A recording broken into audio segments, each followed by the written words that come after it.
School us. School us.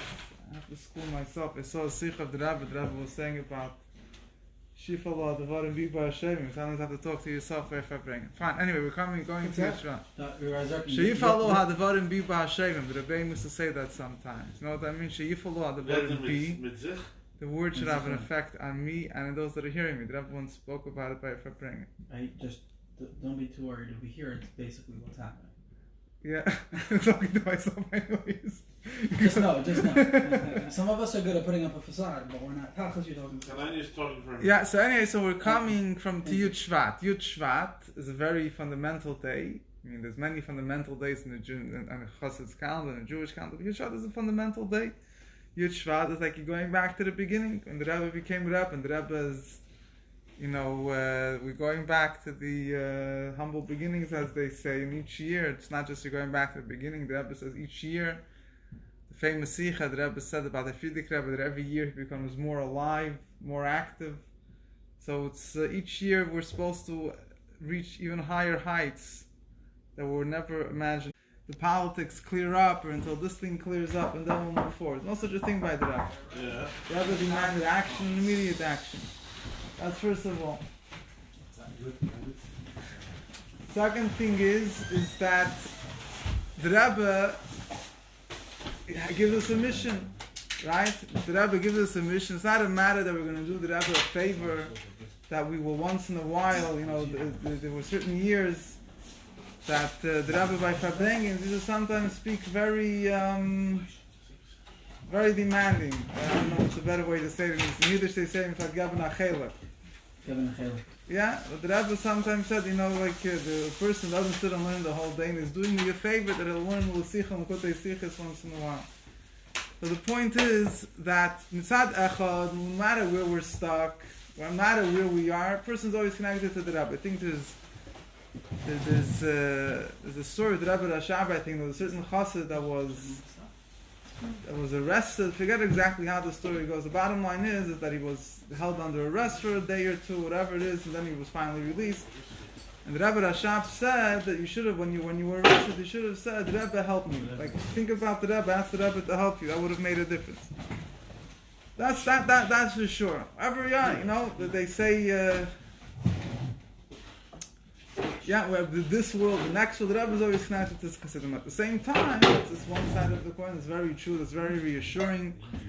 But at the same time, the question, the point, if we're in it together, it means that we can't just sit idly. If the Rebbe is in it, we can't sit idly. The Rebbe's whole vision depends on each individual person, right? The person can't say the Rebbe wants. You have even in not in Chabad Sfarim, not even in Chassidus Sfarim, they say.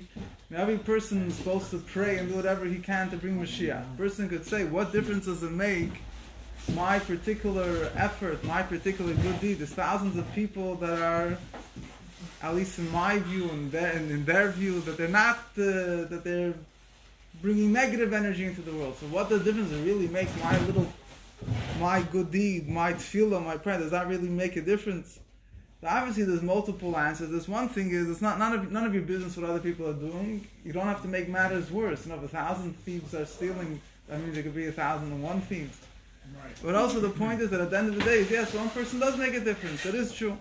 But upon him, it comes Yud Shvat. It's a day. The Rebbe, it's a lot of. Sometimes we get used to the, the daily life, the routine. It's one of the things that is inhibits us very much.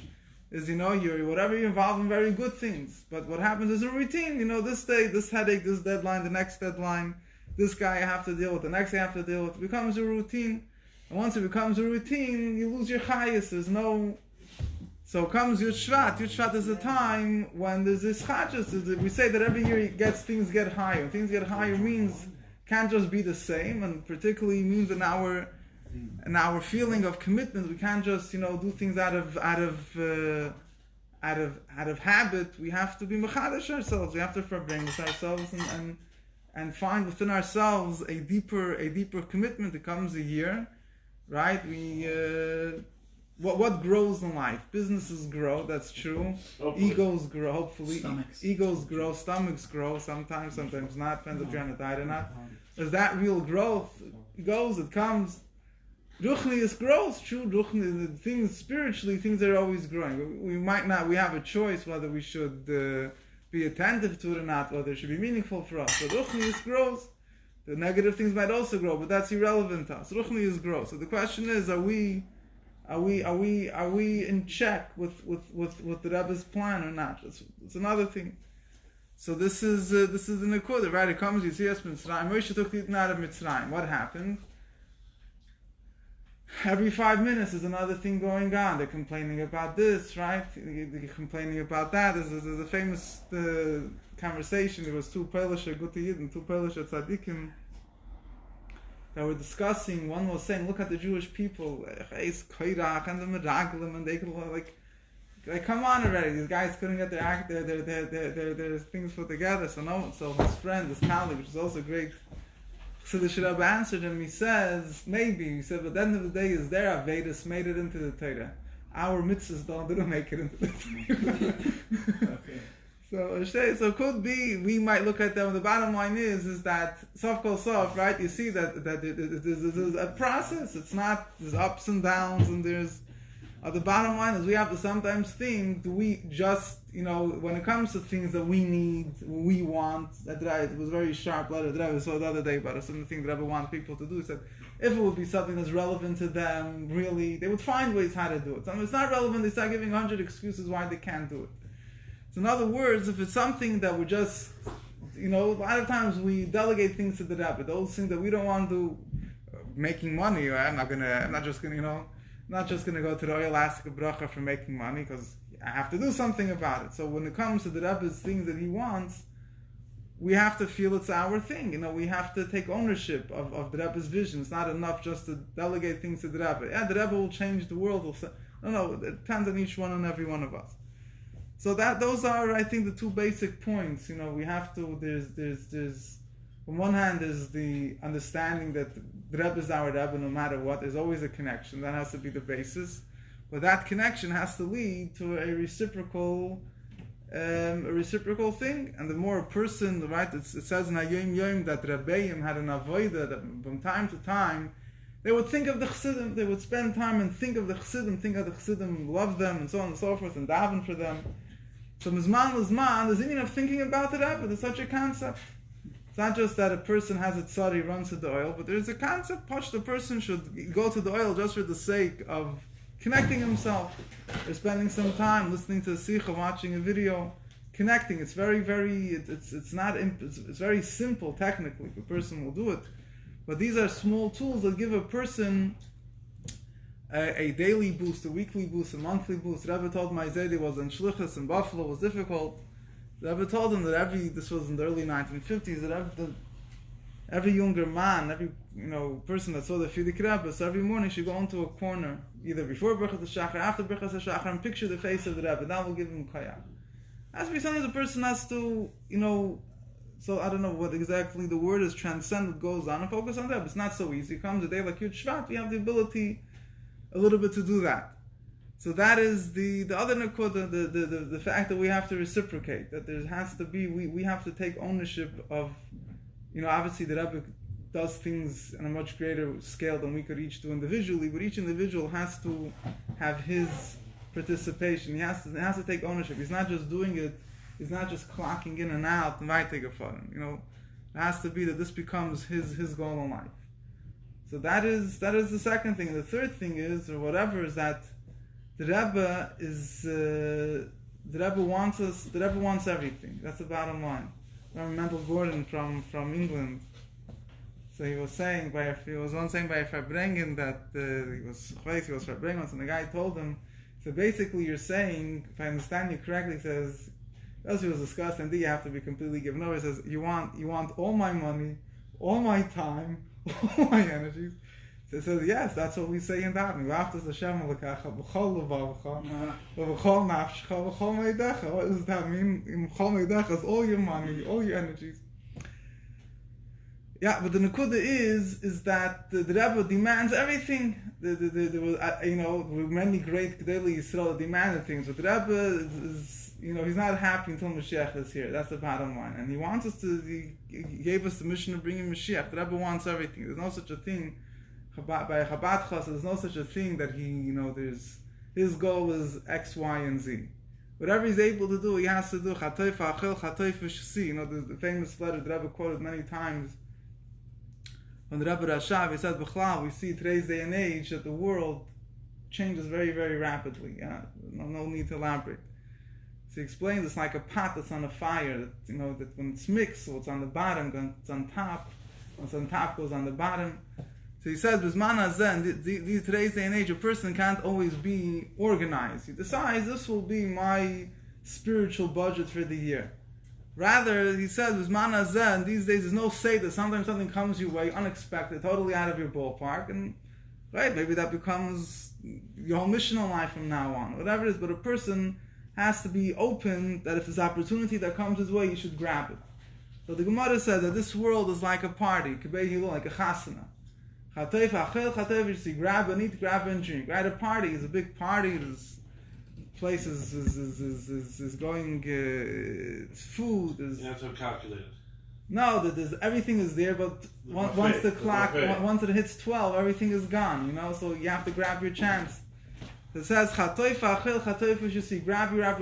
and eat, grab and drink. Don't. So the Nekuda was the Rebbe Rashab applied it. The Rebbe applies it that. There's not sometimes your avoid has to be in the way of grabbing. So an opportunity comes your way, big doesn't have to be big things, small things.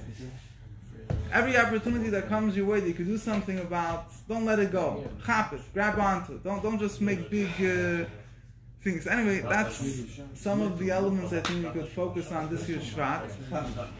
And I think a lot. I think one of them, the many huge Shvats are very powerful sichas. I think one very, very powerful huge Shvat is Tavshon Amud Beis. 40 years ago, 50 years ago.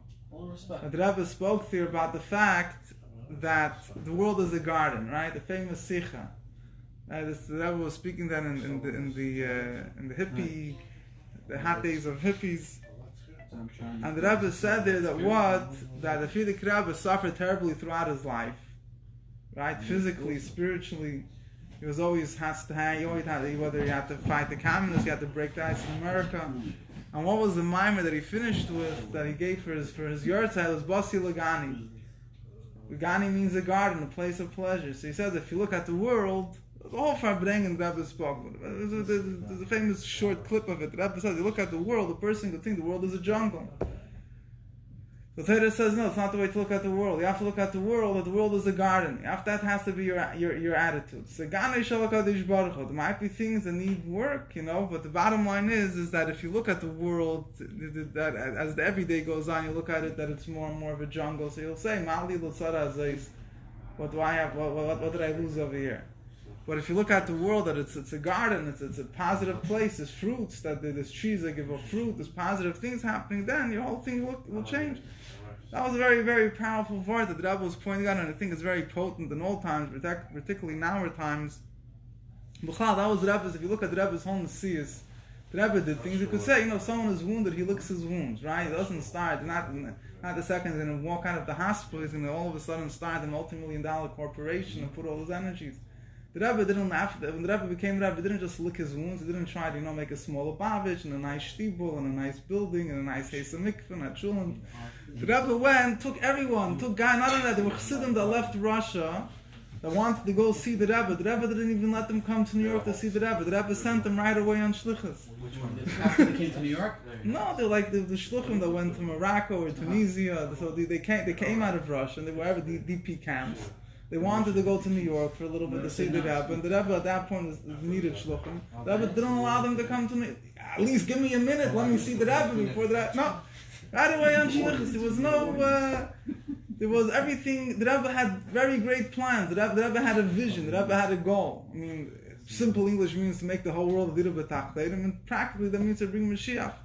And the Rebbe didn't, wait and to call all his financial advisors and see if the budget works. No Moisid started. People have a hard time adapting to the Rebbe's style. The Rebbe's style was no financial security before anything was started. No, he went ahead. Plan. Huh? There's no business plan. There's no business plan. There was gegangen und gefort. No pitch deck. So that's the Nakuda. So if we adapt that attitude, right? It's sometimes hard to adapt that attitude today's day and age, but this is the, the Rebbe says, what does it mean to live with Mashiach? The Rebbe says Mashiach is a level of the soul which doesn't have calculations. This person doesn't make calculations, doesn't say, maybe this is, I should do this or that. You have an opportunity, you grab it. You don't think too much about it. That's the level of Mashiach in a person's own soul. So anyway, so l'chaim, we should all be inspired with Yud Shvat. And we should all go out of our Mitzrayim and out of the general Mitzrayim. We should all should finally see the end of the plan already. It's a muchanish, as the Rabbi used to say. It's a struggle, it's a pain. Shtab Mashiach now, brachas, shuas, nechamis, all the things for everyone in Klal Yisrael. Mashiach.